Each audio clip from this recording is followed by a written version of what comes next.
Historically, the Caterpillar was the only large-capacity cargo hauler in the verse, making it almost ubiquitous for traders.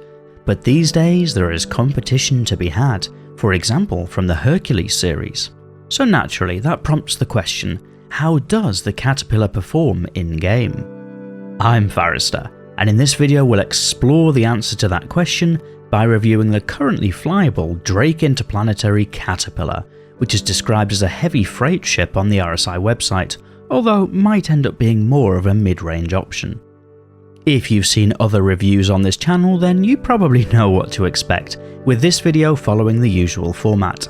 It's split into 5 sections, starting with a ship tour, assessing combat performance, reviewing handling and visibility, looking at the operating costs before finally summarising. As always, I've included timestamps in the video description in case you want to skip ahead. And if you're one of the many people watching who isn't yet subscribed to the channel, you might consider it, so you can be notified of future Star Citizen videos as they go live. Starting the tour for the Caterpillar, we'll approach from the right or starboard side to the elevator which is underneath the ship. You can approach this from either side.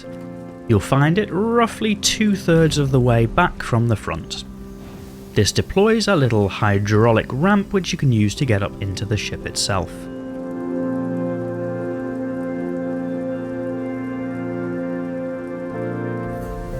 This takes you up into what is probably described as the elevator room of the Caterpillar, where the industrial Drake feeling of the ship really comes into its own. There's plenty of decorations to be had, as well as a weapons locker. Each of the doors is clearly marked, in this case habitation access. This is moving towards the front of the ship. In the centre of the room is a bench table, as well as 2 beds for crew use.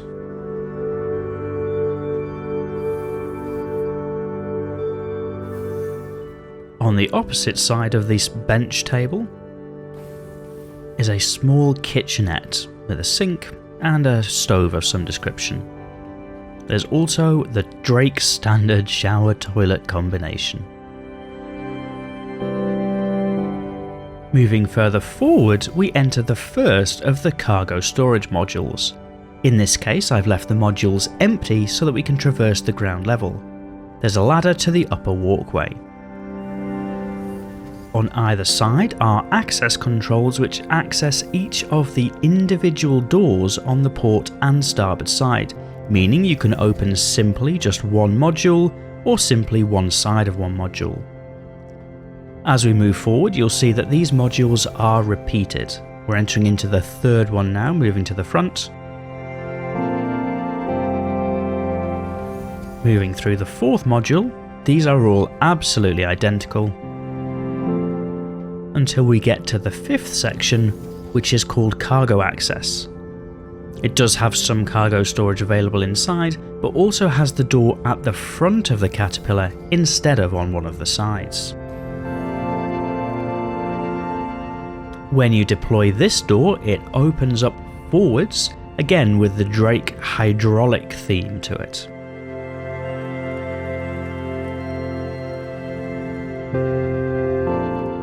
As we close this door, we'll make our way back through those cargo modules as quickly as possible to get to the rear of the ship.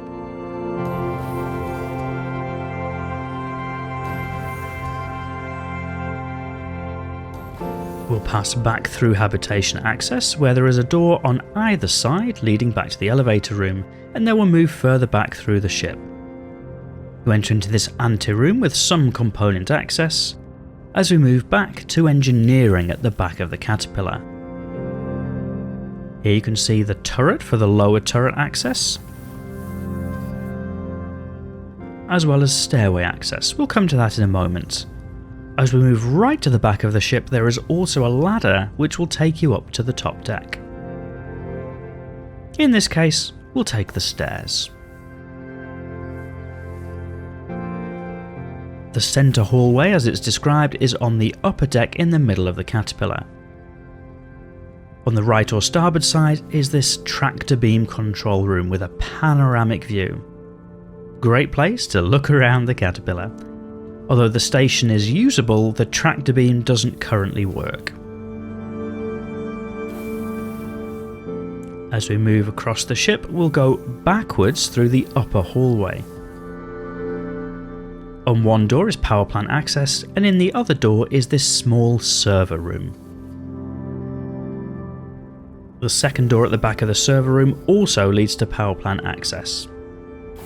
You can see there's a component access in here, and then as we move to the rear of the upper deck, we get to jump drive access. There's more component housing, as well as the top of that ladder, which we discussed earlier in the engineering section. We'll now move forward through the ship again. Finally, in the centre hallway is command access. This opens a set of airlock doors which takes you into the cockpit bridge area of the Caterpillar. At the front there's a seat for the pilot and a co-pilot seat behind him, in true Drake style. There's quite a nice view to the front of the Caterpillar from here. There are 2 support stations for additional crew. There's also a ladder which takes you down to the lower deck of the command access. In here you'll find the standard Drake shower. There's also another 2 beds for the crew, and another stove and sink. There's a seating bench, and then right at the front is another tractor beam access module. Again, that tractor beam access doesn't currently work. There's also a weapons locker. We'll head back up the ladder through the command access and back into the centre hallway to move forward through the ship. This is done via this EVA hatch. There's a ladder and a hatch above which leads to the top of the ship. We then move back forward through the cargo modules, this time on the upper walkway. As before, there's access to the ladder to go up and down, and there's buttons to make the doors open on either side.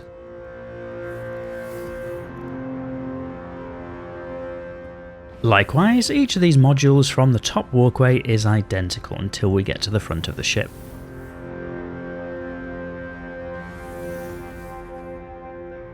As we do get to the front of the ship, the door is clearly marked turret access.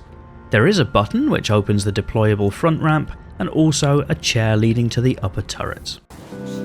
Whilst not a dedicated combat platform, the Caterpillar is nonetheless fairly well armed. The pilot controls 4 weapons, 2 size 2 M4A cannons on gimbals, and 2 size 3 M5A cannons on a mini turret. This is further augmented by a manned turret at the front on top, and a manned turret at the back underneath, both of which are armed with 2 size 4 weapons, by default Rhino laser repeaters. All in all, that's a fairly competitive armament for a ship at this size, and stands the Caterpillar in good stead, if you have 2 comrades to man the turrets that is. The angles give fair coverage of the ship, although are more defensive than offensive in nature, as it's tough to get moving targets into a place where both turrets can effectively engage. But those turrets represent the main firepower of the Caterpillar, largely because they have such generous capacitors, and that they are so much easier to get on target than the pilot-controlled weapons. There is no missile armament aboard, which, given the slow traverse rate, is probably a good thing, but the Caterpillar does come with 2 generous size 3 shield generators, which makes the ship surprisingly tanky. All in, that means the Caterpillar can be a surprisingly effective combat platform for a freighter, and is likely to be fairly well suited to attending some lost, abandoned, totally not pirated cargo in a hostile environment, if needs be. The cockpit in the Caterpillar is set on the left or port side of the ship in the rear third, but not entirely at the back. It's a somewhat unusual position, but actually gives a good view of the cargo section up front, which, once you get used to it, can be quite helpful. There are some cockpit struts on the glass which get in the way a little, but generally there's good visibility out to the sides and above. By way of handling, the Caterpillar is a freighter and handles accordingly. It's slow and sluggish, especially planet side, but that's probably not unexpected for a ship capable of hauling many boxes. The top speed is 894 meters per second, which is fairly slow compared to smaller ships and is largely only achievable in the vacuum of space. The SCM speed limiter defaults to 99 meters per second, which is much more comfortable to fly in, but still considerably slower than smaller ships. The stock quantum drive is the Pontis, and coupled with the quantum fuel stores on the Caterpillar is actually a fairly good choice, giving both range and traverse speed, which is important for a hauler. Refueling and repairing the Caterpillar isn't always the cheapest, but it's not usually oppressively expensive either. Expect costs in the thousands to maybe 5 figures in Alpha UEC. But the Caterpillar comes with options for making cash too. There's plenty of space aboard for delivery boxes, although a smaller and easier to fly ship might be a better choice for that. But that 576 SCU of cargo storage is still more than most ships currently flyable in Star Citizen, which makes the Caterpillar a great choice for cargo hauling.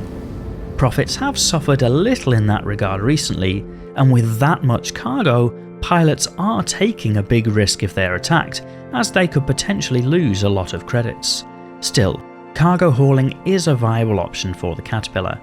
And come next patch, whilst the risk to cargo traders may increase with more players looking to cash in on the demise of cargo hauling, that's potentially also an opportunity for the Caterpillar, with her somewhat dubious credentials as a potential pirated loot galley.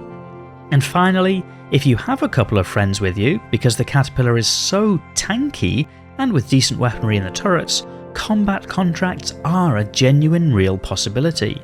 It's probably not the easiest, most comfortable experience, but it's certainly an option.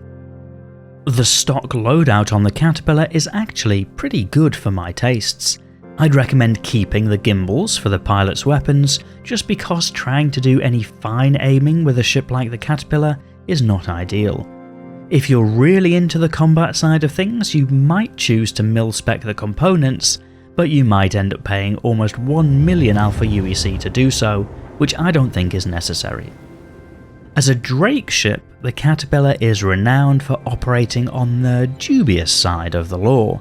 It's the natural choice for transporting less than legal goods, and owing to the generous capacity, the ease of loading in the vacuum of space with the individually deployable cargo bay doors, and the solid combat performance, the Caterpillar would also make for a great companion ship in a pirate fleet, to fly away with the precious booty. The cargo bays also potentially have room for small vehicles, but owing to the lack of any loading ramp, this is largely restricted to hover vehicles like the Dragonfly. And in the future, the Caterpillar may have even more options. Whilst not available in-game yet, there are stations for tractor beams, and the cockpit could potentially double up as an escape pod. There are also plenty of bed support for crew use. But it's not all good news. The Drake interior is certainly an acquired taste, and getting around the ship often involves long walks through many doors, which is especially noticeable for the pilot when having to leave to buy or sell cargo. When the cargo bay is full, the only way to navigate the cargo decks is via the upper walkway, as the lower decks are completely blocked by cargo.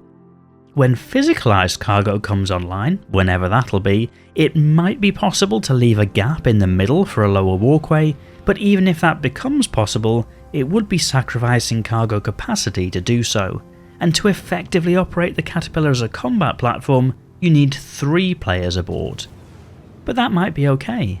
There are lots of crew stations available outside of just those 2 turrets, with 2 support seats in the cockpit as well as a co-pilot seat and tractor beam stations.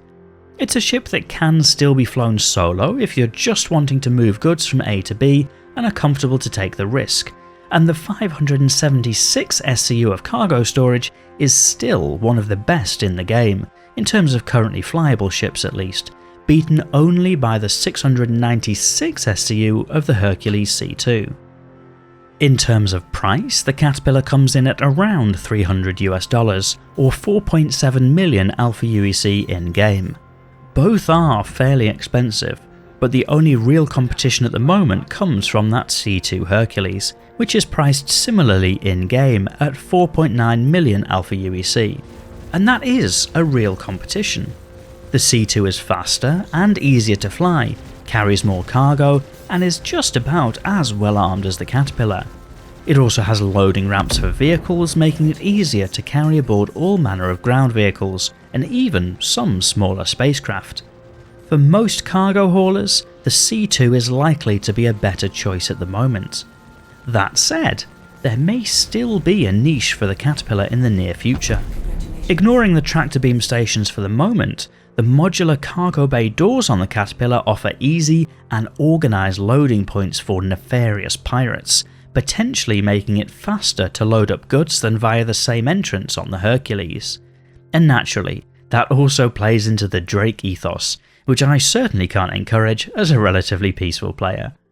So I suppose the verdict is that for most players, the C2 Hercules is probably the better in-game choice at the moment, but for those select few who like to throw caution to the wind and sail a little too close to the line of lawfulness, the Caterpillar might be a nice choice. But do you agree? Especially if you're a former or current owner, I'd be particularly interested to read your thoughts in the comments. Once again, if you're not yet subscribed, you really might consider it if you got this far, as I have a few more Star Citizen ship reviews you can expect over the coming months. And it would also be really helpful if you would press that like or dislike button to guide me as to what videos you're enjoying the most so I can tailor them to you. Otherwise, and as always, thank you for watching.